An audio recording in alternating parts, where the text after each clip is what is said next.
Picture this. The deadliest enemy of a kingdom isn't at the border. It's standing in the king's own camp, wearing his colors, saluting his flag. Every ruler learns it sooner or later. An army can survive hunger, cold, and battle, but it can't survive distrust. And when a king starts believing that loyalty is something you can force out of people, something you can punish into existence, he doesn't just hunt traitors. He destroys the very strength that made him king. It usually starts with a whisper, a rumor, a glance held too long, a commander who hesitates before saying, "Yes, my king." And in that moment, the king's mind makes a fatal trade. He chooses fear over trust. He decides, if they were dishonest once, they're dishonest to me. If they can't prove they're loyal, they must be guilty. So he cleans house. Not with wisdom, not with patience, with a blade. The loyal ones, those who fought in the mud for him, who bled for him, are suddenly forced to prove themselves. But how do you prove a pure heart to a suspicious ruler? You can't. Suspicion doesn't want truth, it wants control. And control always demands more. So the king orders arrests, public interrogations. Examples, he calls them. Some are slaughtered. Some are thrown into cages, imprisoned for a time, as if time itself can manufacture loyalty. He tells himself it's mercy. Let them sit. Let them reflect. Let them find themselves. Then they'll come back loyal. But loyal to who? Because here's the cruelty. The king isn't rewarding loyalty. He's replacing it. The honest are removed, and the empty seats fill with the most dangerous kind of soldier. The ambitious. The flatterers. The ones who don't love the kingdom. They love the throne, and the power they can steal from it. History is littered with kings who made this exact mistake, who turned their blades inward, thinking they were saving their reign, when they were actually shortening it. Look at the ancient stories of Israel's first king, Saul. He had strength, he had opportunity, but pride and insecurity twisted him. And when a ruler's pride gets louder than his principles, the people don't just lose confidence, they fracture. Saul's rule became a warning that leadership without integrity breeds rebellion, not loyalty.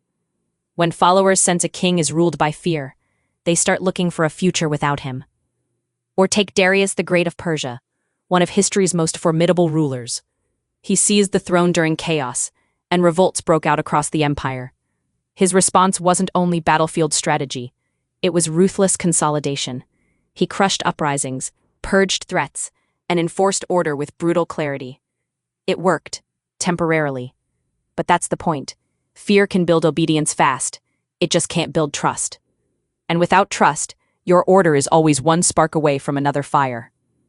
And it's not only Persia or ancient Israel.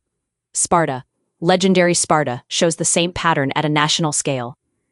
After the Peloponnesian War, Sparta rose as a dominant power and then tightened its grip on Greece through harsh, imposed oligarchies. That heavy-handed rule created resentment, internal strife, and backlash. The lesson is blunt. When leadership becomes tyranny, even allies become enemies. Especially allies. Because loyalty is not a chain, it's a bond. And bonds snap when you keep pulling. Now zoom back to the king in our story. He looks out at his ranks and tells himself he's safer. I've removed the disloyal, he says. I've protected my throne. But what he's actually done is teach every remaining soldier a chilling rule. Your past service means nothing, and your future depends on the king's mood. So the camp changes. The brave stop speaking honestly. No one brings bad news. No one challenges a flawed plan. No one says, this is a mistake, because in a fearful kingdom, truth sounds like treason. The loyal become quiet. The dishonest become useful. And the ones who were clearly spiteful, the ones who always resented the king's position, finally see their opening. Because when the king starts attacking his own, he's doing their job for them. He's clearing the path. He's removing the protectors and promoting the performers. And that's when the kingdom becomes most vulnerable, not to invasion, but to collapse. Because here's the truth every leader needs to hear, whether you're leading a company, a team, a family, or a movement. If you punish loyalty hard enough, you don't end betrayal, you recruit it. So what's the alternative? A strong leader doesn't demand loyalty like a ransom. A strong leader builds it like a fortress, with consistency, fairness, and clear standards. You don't cage your best people to teach them. You create a culture where honesty is safe, where accountability is real, and where trust isn't a reward for silence. It's the foundation for strength. And if someone is truly working against the mission, truly conspiring, truly undermining, then yes, there's no place for them. But you remove them with clarity, not paranoia, with evidence, not ego. Because the moment your leadership becomes a witch hunt, you become the spark that burns your own house down. So ask yourself this, right now. Are you leading with trust or leading with fear? Because one builds an army that will stand with you in the dark.